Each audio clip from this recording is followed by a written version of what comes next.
What is karma? If you see in the legal system, every action that the individual performs is considered very important. Why?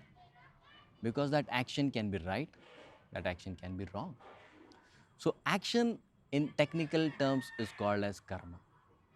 If it yields positive results, it is good karma. If it yields wrong results, it is called as bad karma. Now, what is the importance of understanding this karma? Just like we have taken the example of legal system, how would you judge a person whether he is right or wrong? It is based on what action he does. But is just acting sufficient? No. There is a constitution. The constitution decides what is a right action and what is a wrong action. Similarly, God has given what actions are right and what actions are wrong. Similarly, what actions are correct and what actions are wrong are given by the constitution, and accordingly a person is judged. So karma surely is an important factor of life. Now people ask the question, what is karma free food? So let's take an example. When you took birth, what did you bring along with you? If you analyze the whole scenario, even this body is not mine. It has been provided to me by the agency of my parents. People say, I don't need anybody in my life. Sorry to say, but when you have to take birth, you need two people for sure. You need your parents. When you die, you need at least four to carry you. So you're always dependent. When you come to this place, you're always dependent. So the first point is you're dependent, so you need things for your sustenance. So who provides you things for your sustenance, for the maintenance of your body, to live, for you to live in a society? It is provided by nature.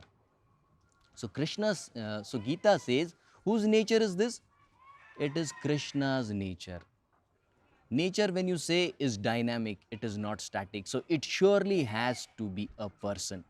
So when you take something from somebody, does he give you for free? You have to pay for it. So similarly, when you want something to nourish your body, that is food, where do you take it from? You take it from the nature. So the way of asking from nature is you call it as yajna. What is yajna? You ask nature, I need water, I need air for my sustenance, I need food for my sustenance. That asking is called as yajna. So you may ask, but Krishna says that I am the father of all the beings. Correct. That is the point. But what happens when a son leaves his father's house and goes to somebody else's house and stays there? At that place, laws are applicable. Similarly, you have come to a place which is completely bound by laws. And the law says that whatever you want, you are free to take. But before that, you have to ask. And that asking is called as yajna. If you are not asking and directly taking, then what do you call that person as? You call as a thief.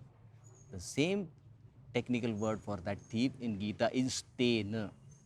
So asking is yajna, and when you ask Krishna that I want these things, then he purifies the food. Then you may ask, what is the need of purification? Let's take a simple example.